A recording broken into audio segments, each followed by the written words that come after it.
Sekalipun di tengah krisis yang begitu berat, kita bersyukur gereja kita bisa tetap melayani memasuki usianya yang ke-71. Kiranya kita semua bisa menjadi gereja yang semakin berkenan kepada Allah dan semakin menjadi berkat bagi sesama. Aku mau bersyukur kepada Tuhan dengan segenap hatiku. Aku mau menceritakan segala perbuatan-Mu yang ajaib. Mazmur 9 ayat 2. Marilah kita menyatakan rasa syukur kita dalam bentuk persembahan syukur hari ulang tahun ke-71 GKI Anugerah, yang seluruh dananya akan dipergunakan untuk membangun pelayanan pemberitaan kabar baik secara online dan menolong sesama yang terdampak krisis. Bisa melalui transfer dengan cantum HUT71 ke rekening GKI Jabar Anugerah BCA 008 3890077 atau dengan amplop persembahan HUT ketika kembali ibadah di gedung.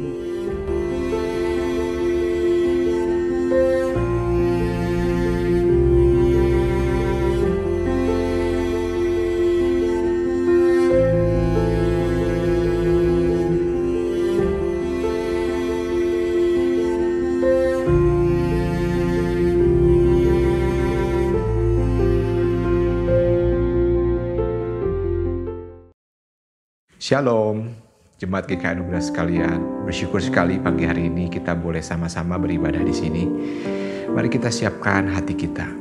Tentunya kita percaya bukan bahwa setiap waktu, setiap jam Tuhan memberikan rahmat kepada kita, dibimbingnya kita di dalam kasih-Nya. Mari kita rendahkan hati kita, mari kita berdoa. Tuhan, kami berterima kasih ya Tuhan, karena pagi hari ini ya Tuhan, Kau berikan kepada kami satu pagi yang indah. Kami bersama keluarga boleh beribadah, boleh datang di hadirat-Mu. Tuhan, penuhi hati kami dengan sukacita yang melimpah ya Tuhan. Bersyukur atas semua rahmat dan anugerah-Mu. Terima kasih ya Tuhan. Amin. Jemaat sekalian, sebuah pujian berkata, Tuhan memberikan kekuatan, penghiburan setiap hari, tiap jam Dia menghiburkan kita. Dan diberikannya sesuai hikmatnya apa yang kita perlukan. Mari kita angkat sama-sama pujian ini.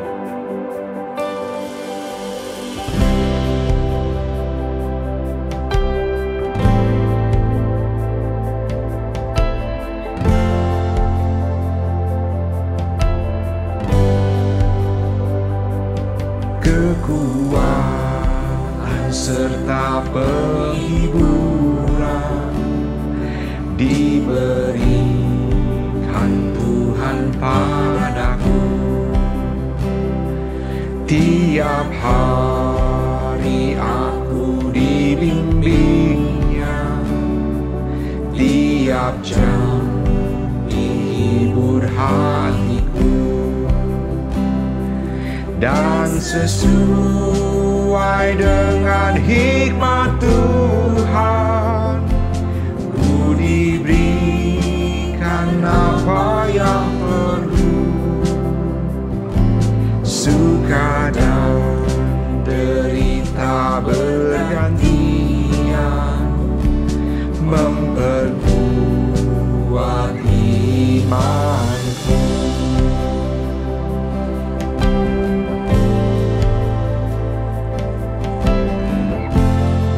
Mari sama-sama angkat pujian ini sebagai nyanyian iman kita. Tiap hari Tuhan besertaku, diberi rahmat-Nya tiap jam, dan diangkat-Nya bila aku jatuh, dihalau-Nya musuhku kejam. Yang namanya Raja Maha Kuasa, Bapa yang kekal dan abadi, mengimbangi suka dengan suka dan menghibur yang sedih.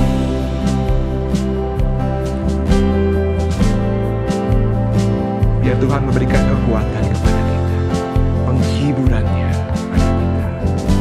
Sama-sama akan puja. Kekuatan serta penghiburan diberikan Tuhan padaku. Tiap hari aku dibimbingnya. Sama-sama katakan. Tiap jam dihibur hatiku. Semuanya. Dan sesuai dengan hikmat Tuhan, ku diberi apa yang perlu. Suka dan derita bergantian, memperkuat imanku. Sekali lagi sama-sama. Dan sesuai dengan hikmat Tuhan, ku diberikan apa yang perlu. Suka dan derita bergantian, memperkuat imanku.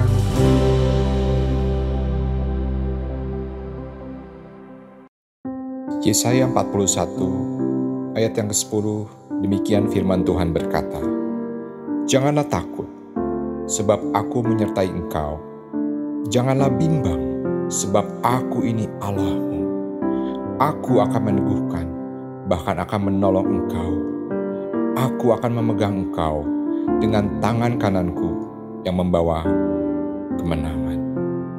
Dalam keadaan apapun kita mau datang, sujud menyembah Dia. Sebab Allah kita Allah yang dahsyat, Allah yang hebat. Mari kita dengar rendah hati, naikkan puja nih, Bapakku datang. Bapakku datang, menyembahmu di sini. Ku percaya ada bagiku.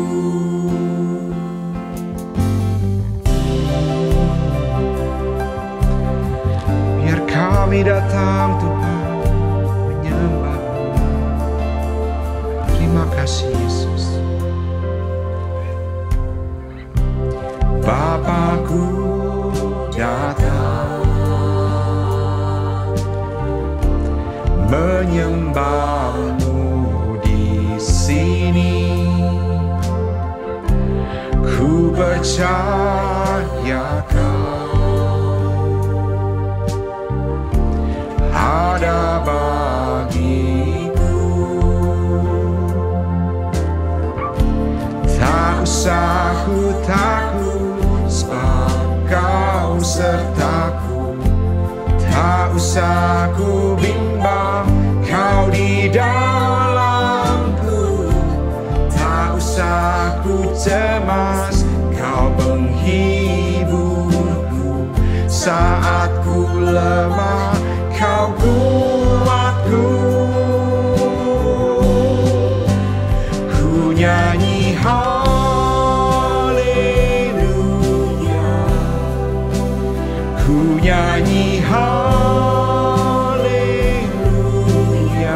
Nyatakan, sungguh Kau hebat, ajaib perkasa perbuatanmu. Wow, ku nyanyi haleluya, ku nyanyi haleluya,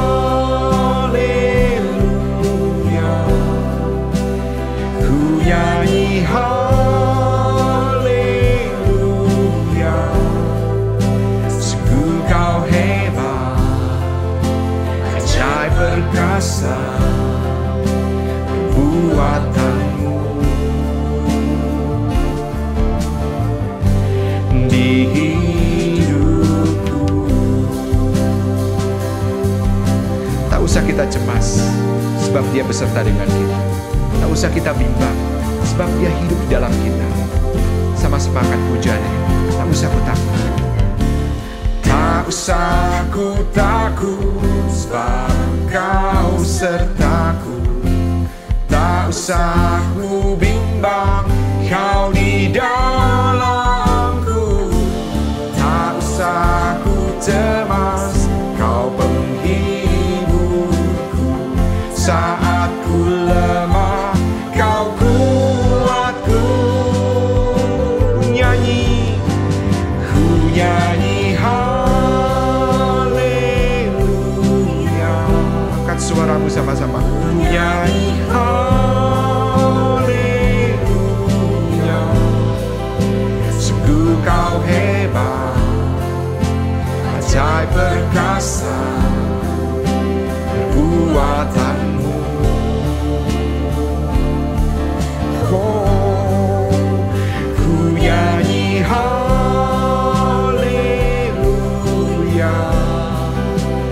Ku nyanyi haleluya.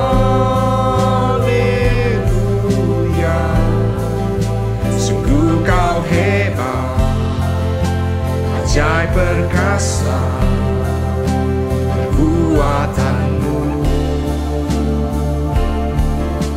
Katakan, di hidupku. Terima kasih Tuhan, karena Engkau ajaib. Engkau berkuasa dalam kehidupan kami. Terima kasih Yesus.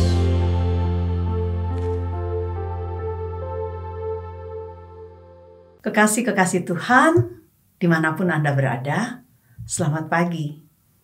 Saya berharap Anda ada di dalam keadaan yang baik, tetap semangat dan juga tetap memiliki pengharapan di dalam Tuhan. 3 bulan lebih kita berada di rumah kita masing-masing, kita melewati hari-hari yang setiap kita mengalami situasi yang tidak pasti, tapi kita patut bersyukur kepada Tuhan bahwa Tuhan tetap menjaga kita sampai hari ini dan kita ada di dalam keadaan sebagaimana kita ada. Kita akan minta pimpinan Tuhan sebelum kita sama-sama memikirkan firman-Nya pagi ini. Mari kita berdoa. Tuhan, kami memohon kepadamu untuk terus menolong kami, membuka hati dan pikiran kami untuk boleh menangkap apa yang menjadi isi hati Tuhan. Berbicara kepada kami apa yang menjadi keinginan Tuhan, dan mampukan kami bukan hanya mendengar, tetapi juga membuka hati kami untuk diubahkan oleh firman, dan biarlah hidup kami boleh dibawa satu langkah lebih dekat kepada hati Tuhan, makin menyerupai Kristus yang menjadi model kami di dalam perjalanan hidup kami sebagai orang percaya. Di dalam nama Tuhan Yesus kami memohon dan berdoa. Amin. Saudara yang kekasih, rumah adalah sebuah fasilitas built-in yang Tuhan sediakan bagi kita untuk boleh mengalami pembentukan. Banyak orang mengatakan bahwa kehidupan kita dimulai dari rumah dan segala sesuatu dimulai dari rumah. Dan ini menunjukkan kepada kita menjadi apa dan siapa diri kita itu sangat banyak dipengaruhi oleh apa yang kita terima sebagai warisan diturunkan, ya, warisan yang diturunkan kepada kita, dan dari apa yang kita alami ketika kita tinggal bersama dengan orang-orang yang ada di dalam keluarga kita. Hubungan yang terjadi di dalam sebuah keluarga umumnya adalah sebuah hubungan yang disebut sebagai hubungan yang sangat dekat. Dan boleh dikatakan kita terikat dengan orang-orang ini yang kadang-kadang menciptakan perasaan yang mendua. Ketika kita jauh, kita merasa rindu. Tetapi ketika kita dekat, kita seringkali bisa juga merasakan tercekik di sana. Dan tidak ada satupun di antara kita yang ingin tinggal di dalam sebuah rumah yang mendatangkan sebuah pengalaman yang membuat kita terluka. Tetapi kita menemukan bahwa tinggal bersama dengan orang-orang yang tidak sempurna ternyata berpotensi memberikan pengalaman yang selain menyenangkan juga yang tidak menyenangkan.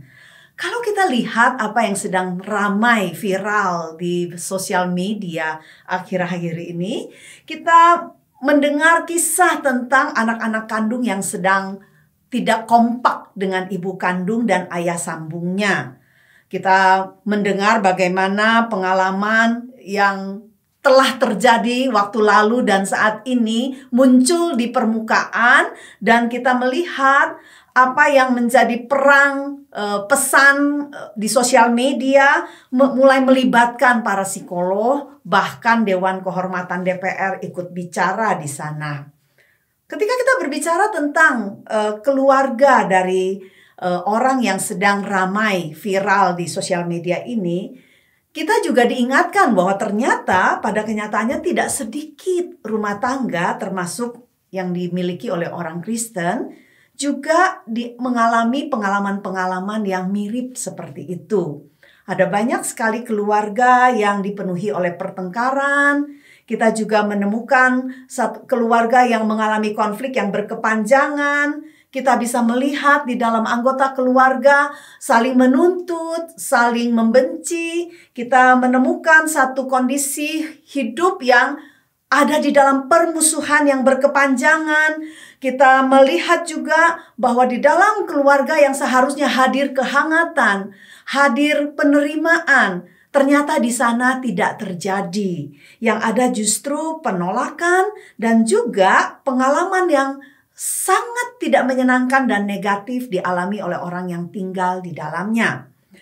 Dan pengalaman-pengalaman yang seperti ini seringkali ternyata membekas di dalam hidup orang-orang yang mengalaminya. Yang kita temukan menjadi sebuah PR yang kemudian mereka bawa keluar ke dalam hubungan-hubungan yang lain. Dan para ahli menyebutnya sebagai bagasi dari keluarga asal. Ada banyak orang menyebut bagasi ini atau PR ini sebagai sebuah kepahitan. Dan itu juga yang seringkali kita pakai, bahkan juga Alkitab pakai untuk menyebut PR yang terjadi dari hubungan yang seperti ini. Ketika kita melihat ke dalam Alkitab, setelah Paulus menyampaikan pengajarannya yang membahas mengenai doktrin di dalam pasal 1 sampai ke 3 di dalam kitab Efesus, Paulus melanjutkan dengan pengajaran yang bersifat praktis untuk bisa menerapkan apa yang mengajar kita bagaimana menerapkan apa yang sudah diajarkan di dalam pasal keempat sampai dengan ke-6. Di dalam nasihatnya, Paulus menyampaikan satu pengajaran tentang apakah dan bagaimanakah seharusnya orang Kristen hidup dan berelasi sebagai pribadi yang sudah diperbaharui oleh Roh Kudus. Dan Paulus menyinggung tentang PR ini. Perhatikan apa yang dikatakan oleh Efesus 4 di dalam ayatnya. Yang ke-31, segala kepahitan, kegeraman, kemarahan, pertikaian, fitnah, hendaklah dibuang dari antara kamu. Demikian juga segala kejahatan. Kemudian di dalam ayat ke-32 dia katakan, tetapi hendaklah kamu ramah seorang terhadap yang lain, penuh kasih mesra dan saling mengampuni, sebagaimana Allah di dalam Kristus telah mengampuni kamu. Jika kita melihat dua ayat yang singkat ini, Paulus memberikan kepada kita dua jenis perintah. Di dalam ayat yang ke-31, dia memberikan perintah yang bernada negatif, yaitu bagaimana kita bisa berhenti dari hal itu. Dan di dalam ayat yang ke-32, dia memberikan perintah yang bersikap positif, bernada positif, yaitu supaya kita menjadi seperti apa yang dijelaskan di dalam ayat yang ke-32. Saudara, ketika kita berbicara mengenai kepahitan, para psikolog mengatakan bahwa kepahitan adalah sebuah reaksi emosi di mana di dalamnya terdapat kemarahan, terdapat kegeraman, terdapat kekecewaan karena orang yang mengalami kepahitan ini merasa diperlakukan tidak adil. Dan perasaan yang dimilikinya itu diikuti juga bukan hanya dengan apa yang sudah saya sebutkan tadi, tetapi juga diikuti oleh sebuah perasaan tidak berdaya untuk merubah hal-hal itu dan seringkali merasa dirinya sebagai pecundang. Saudara, kepahitan adalah luka emosi yang tidak disembuhkan. Luka kepahitan adalah juga dendam yang dibiarkan terus-menerus. Dan luka kepahitan juga merupakan sebuah kebencian yang tidak dihentikan. Jadi kalau kita berbicara mengenai kepahitan, itu selalu dimulai dari sebuah luka di dalam sebuah hubungan. Dan banyak orang tidak menyadari di dalam pengalaman hidupnya, kepahitan itu muncul dalam bentuk yang setiap hari mungkin dia rasakan atau cukup sering dia rasakan. Dampak daripada kepahitan di dalam hidup seseorang memunculkan rasa sakit hati yang terus-menerus. Memunculkan sebuah pengalaman di mana dia tidak memiliki sukacita untuk melewati hari-harinya. Kadang-kadang orang yang menderita kepahitan merasakan sebuah kecemasan yang berlebihan dan kadang-kadang bahkan diikuti dengan pengalaman depresi. Kepahitan juga menjadikan orang hidupnya menjadi sinis. Dan seringkali sikapnya penuh dengan permusuhan terhadap orang lain. Dan ada banyak lagi tanda-tanda lain yang menjadi akibat daripada kepahitan dalam hidup seseorang. Yang jelas bahwa kepahitan membawa satu efek yang negatif kepada kehidupan kita, khususnya di dalam hubungan kita dengan orang-orang yang dekat dengan kita. Dia merugikan secara fisik, dia merugikan secara mental, dia juga merugikan bagi jiwa dan rohani kita. Tahukah saudara bahwa kepahitan menurunkan daya tahan tubuh kita? Dan bahkan dia bisa memicu keluar banyak sekali rasa sakit pada fisik kita. Entah itu sakit kepala, entah itu sakit perut, atau sakit mah. Bahkan yang ekstrim bisa menyebabkan orang mengalami stroke ataupun masalah jantung di sana. Dan kita bisa melihat juga di dalam masalah hubungan, kepahitan menyumbangkan sebuah hambatan. Jadi kepahitan menghambat hubungan kita dengan diri kita sendiri, menghambat hubungan kita dengan orang lain, bahkan dia menghambat hubungan kita juga dengan Tuhan. Itu sebabnya Paulus menasehatkan agar kita berhenti dari kepahitan. Agar kita tidak membiarkan kepahitan mengambil apa yang terbaik yang Tuhan sediakan bagi kita. Dan tidak membiarkan kepahitan mengganggu hubungan kita dengan Tuhan. Dan menarik sekali kalau kita melihat ke dalam Alkitab. Ketika kepahitan disinggung, itu berulang kali para penulis menghubungkannya dengan dosa. Kita bisa menemukan seseorang yang dikatakan penuh dengan kepahitan dan dosa di dalam Kisah pasal 8 misalnya ayat ke-27. Dan di dalam ayat yang baru saja kita bacakan, dia menghubungkan kepahitan dengan kejahatan. Ibrani 12 ayat 1 dan 2 menceritakan kepada kita kepahitan merupakan sebuah beban dan rintangan yang menghalangi pertandingan iman kita, perjalanan kita bersama dengan Tuhan. Dan betapa Tuhan rindu engkau dan aku boleh terbebas daripadanya. Dan kalau saudara mengenal seseorang yang bernama Nelson Mandela, dia memberikan kepada kita sebuah kesaksian tentang apa yang menjadi pengalamannya untuk bisa terbebas dari kepahitan. Dia katakan satu nasihat yang menarik sekali. Karena dia katakan ketika aku melangkahkan kakiku keluar daripada gerbang penjara, aku tahu satu hal. Jika aku tidak meninggalkan kepahitan itu di belakang, aku masih tetap terpenjara sekalipun aku telah keluar dari penjara. Obat bagi kepahitan adalah memberikan pengampunan. Dan seseorang mengatakan bahwa kepahitan adalah sebuah ketidaksediaan mengampuni yang difermentasi. Sebuah ketidaksediaan mengampuni yang diberi ragi. Yang menggambarkan kepada kita apa yang disentuh oleh ragi menjadi sangat besar. Dan itu sebabnya kita melihat bahwa untuk bisa bebas dari kepahitan, Tuhan memerintahkan kepada kita untuk boleh melepaskan pengampunan. Sesuatu yang terlihat sederhana? Tidak, saudara. Mengampuni itu sama sekali tidak sederhana. Dan untuk bisa belajar mengampuni supaya kita tidak diikat lagi oleh kepahitan, kita bisa belajar dari seseorang yang bernama Yusuf di dalam Alkitab. Siapa yang tidak mengenali tokoh ini? Kita tahu ceritanya, saudara. Kita tahu di 17 tahun pertama kehidupannya, dia adalah seorang anak kesayangan ayah. Dia diperlakukan secara istimewa, dan itu menciptakan satu rasa iri dan sakit hati pada saudara-saudara tirinya. Dan Alkitab menceritakan kepada kita, oleh karena perasaan iri ini, suatu hari mereka melakukan sesuatu yang sangat mengerikan terhadap Yusuf. Dan masuklah Yusuf ke dalam sebuah perjalanan 13 tahun penderitaan. Dia dibuang ke dalam sumur. Kemudian dia dijual menjadi seorang budak. Dan ketika dia menjadi seorang budak yang menjaga hati, menjaga kekudusan, dia difitnah dan kemudian dimasukkan ke dalam penjara.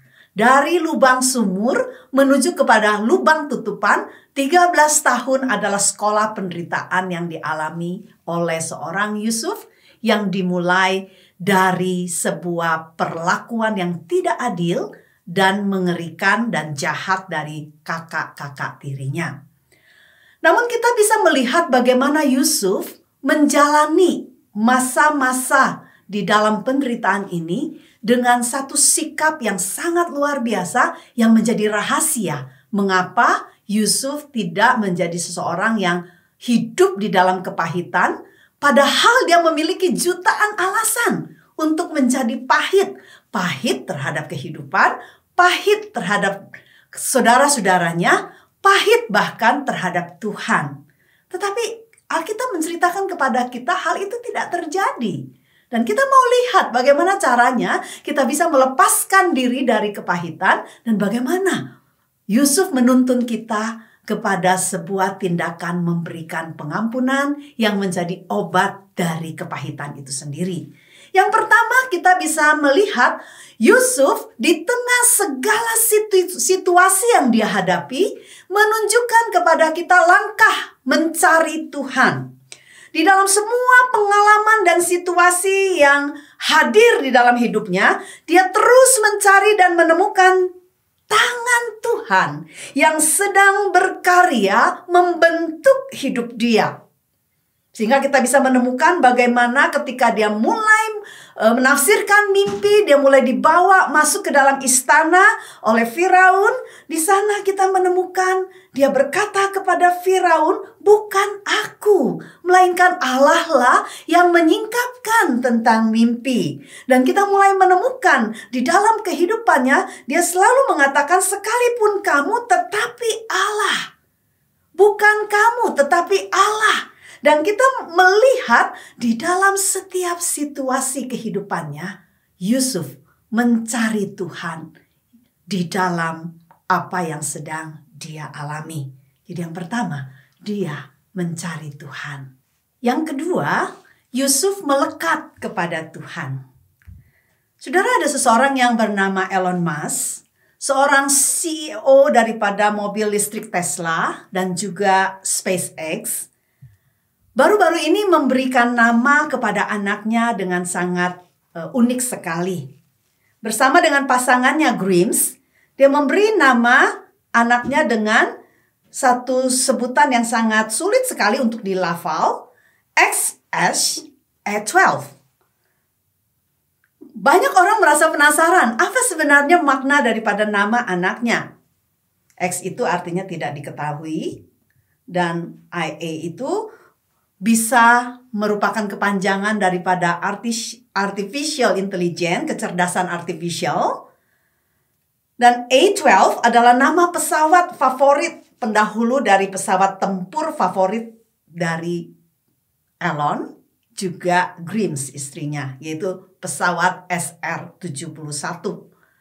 Dan karena kesukaannya terhadap artificial intelligence dan juga pesawat tempur ini, dia ingin hal itu bisa dia ingat selalu. Dan dia memberikan nama yang seperti itu kepada anaknya. Tapi berbeda dengan seorang Yusuf. Yusuf melekatkan pengalamannya dengan Tuhan pada nama anak-anaknya. Dia Dia ingin setiap kali ia melihat dan memanggil nama anak-anaknya, ia mengingat lagi pembelaan Tuhan dan dia mengakui lagi apa yang Tuhan kerjakan di dalam penderitaannya. Yusuf memutuskan bahwa kenang-kenangan akan hal yang buruk di dalam pengalaman selama menderita selama 13 tahun itu tidak perlu mengalahkan dia. Dia mengganti ingatan akan kepahitan itu dengan mengingat perbuatan Tuhan yang baik di atas hidupnya. Dia menyebut apa yang Allah lakukan itu sebagai sebuah sebutan bagi nama anaknya. Allah telah memanasye dan mengefraimkan dia.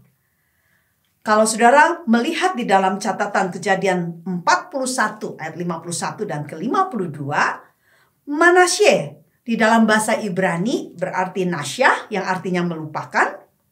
Di sana Yusuf membuat sebuah pengakuan akan perbuatan Tuhan di dalam hidupnya dengan mengatakan, Allah telah membuat aku melupakan.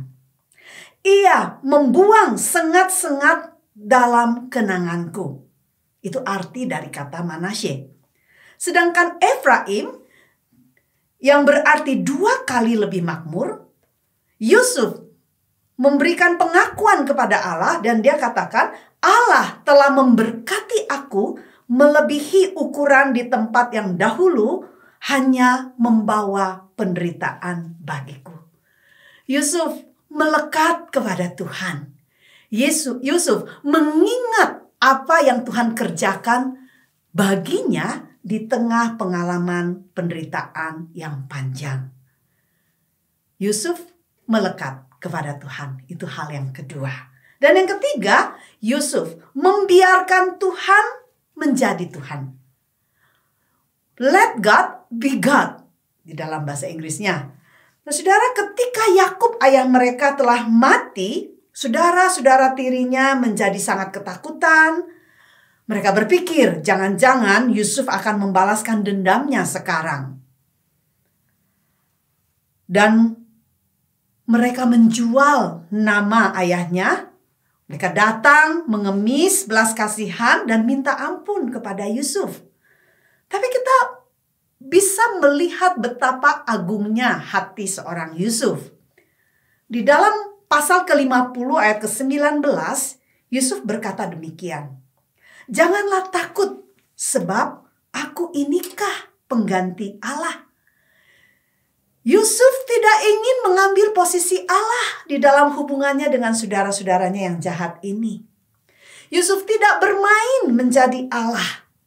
Dia tidak menggantikan posisi sebagai Allah untuk menghakimi, untuk membalas, ataupun menghukum perbuatan saudara-saudaranya yang sangat jahat sekalipun dia punya kesempatan.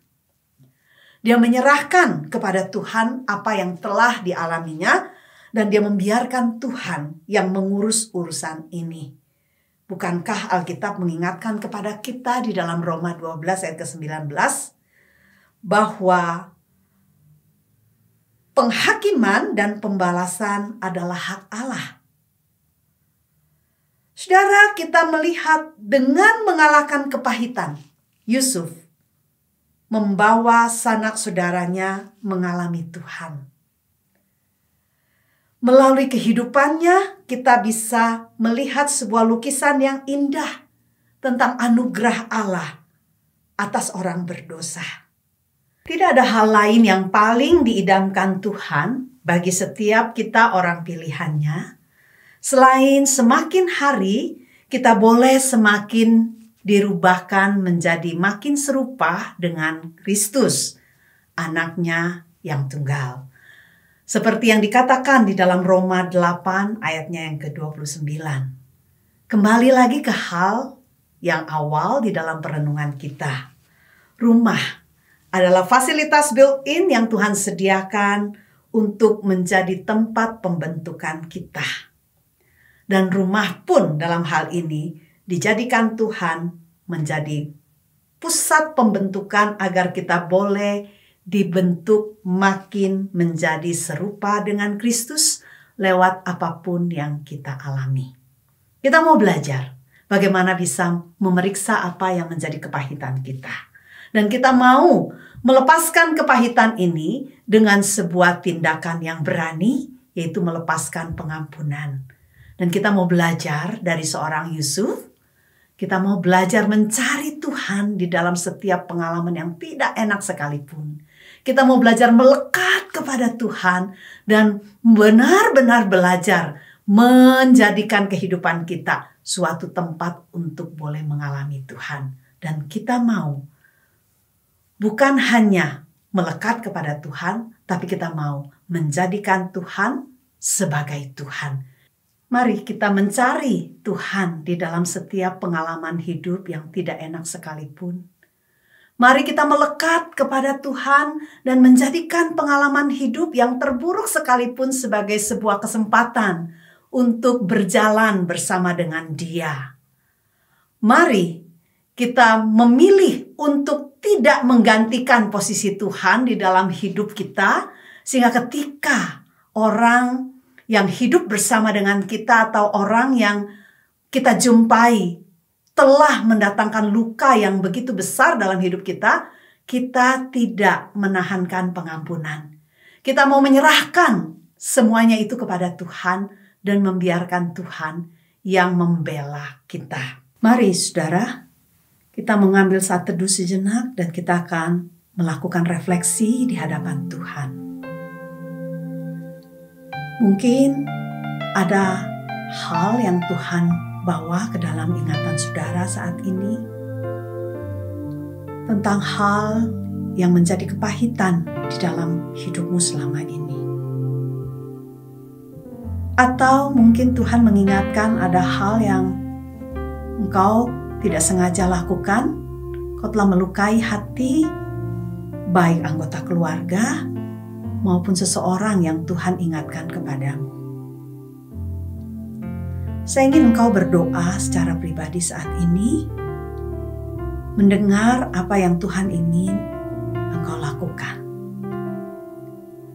Mungkin ini saatnya Tuhan ingin engkau boleh melepaskan kepahitan terhadap orang yang telah melanggar kehidupanmu dengan memberikan pengampunan.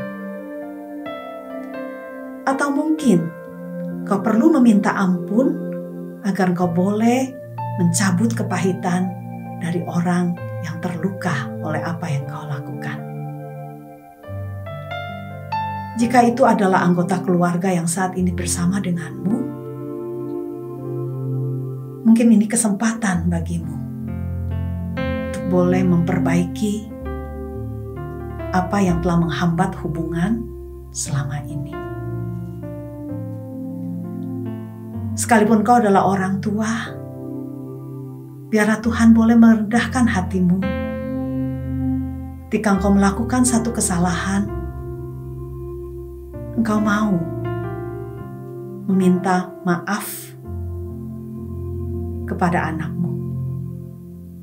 Atau engkau adalah anak, Tuhan ingin kau bisa menghampiri orang tuamu untuk boleh memintakan maaf daripadanya. Tuhan rindu kau boleh belajar daripada Kristus yang mengampuni orang yang bahkan telah menyalibkannya. Mengampuni setiap kita yang berulang kali melakukan kesalahan, bukan hanya tidak disengaja, tapi bahkan disengaja. Tuhan rindu kita belajar menjadi serupa Kristus di dalam pengampunan.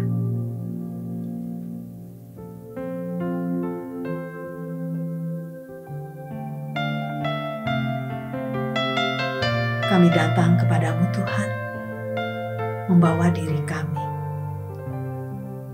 Kami adalah orang-orang yang lemah, yang seringkali merasa sakit ketika orang melakukan perbuatan yang jahat terhadap kami. Dan di dalam rasa sakit kami menyimpan di dalam hati kami sebuah kebencian, sebuah sakit hati, sebuah luka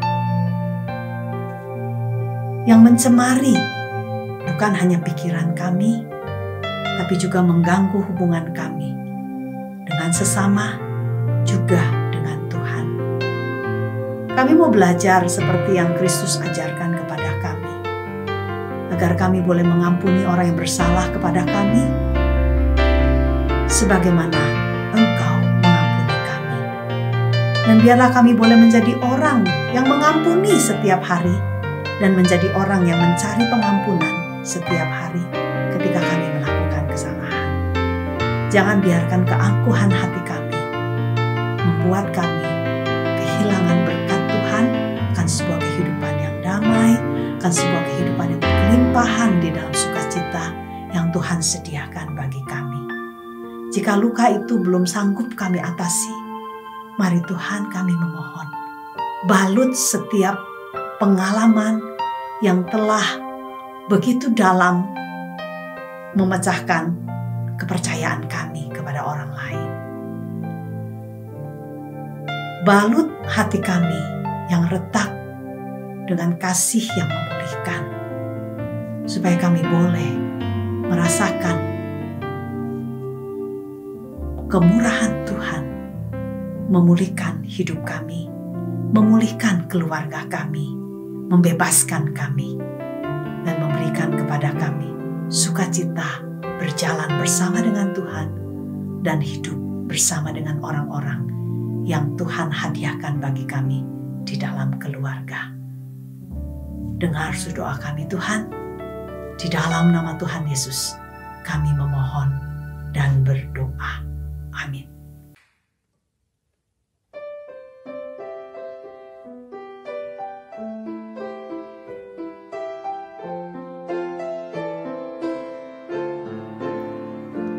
Every family is unique.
Marilah jemaat sekalian kita bangkit berdiri.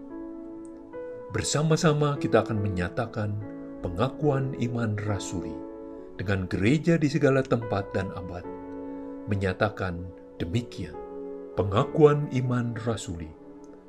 Aku percaya kepada Allah, Bapa yang Maha Kuasa, Khalik langit dan bumi, dan kepada Yesus Kristus, anaknya yang tunggal, Tuhan kita, yang dikandung dari Roh Kudus, lahir dari anak darah Maria, yang menderita sengsara di bawah pemerintahan Pontius Pilatus, disalibkan, mati dan dikuburkan, turun ke dalam kerajaan maut. Pada hari yang ketiga, bangkit pula dari antara orang mati, naik ke sorga, duduk di sebelah kanan Allah, Bapa yang Maha Kuasa, dan dari sana ia akan datang untuk menghakimi orang yang hidup dan yang mati. Aku percaya kepada Roh Kudus, gereja yang kudus dan am, persekutuan orang kudus, pengampunan dosa, kebangkitan orang mati, dan hidup yang kekal. Amin. Sekalipun di tengah krisis yang begitu berat, kita bersyukur gereja kita bisa tetap melayani memasuki usianya yang ke-71.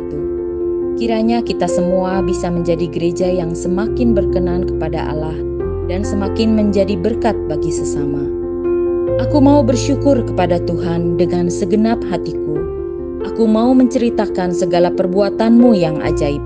Mazmur 9 ayat 2. Marilah kita menyatakan rasa syukur kita dalam bentuk persembahan syukur hari ulang tahun ke-71 GKI Anugerah, yang seluruh dananya akan dipergunakan untuk membangun pelayanan pemberitaan kabar baik secara online dan menolong sesama yang terdampak krisis. Bisa melalui transfer dengan cantum HUT71 ke rekening GKI Jabar Anugerah BCA 008 389 0077 atau dengan amplop persembahan HUT ketika kembali ibadah di gedung.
Jemaat yang kekasih, mari kita arahkan hati kita kepada Tuhan untuk menerima berkat daripadanya. Kiranya cinta kasih dari Allah Bapa, Sang Pencipta, kasih dan penebusan dari Yesus Kristus, kekuatan serta penghiburan dari Allah Roh Kudus, menyertai kita sekalian untuk kembali ke kehidupan kita masing-masing, di mana kita dipanggil untuk menjadi saksi bagi kemuliaannya, mulai hari ini sampai Maranatha Yesus datang kembali. Amin.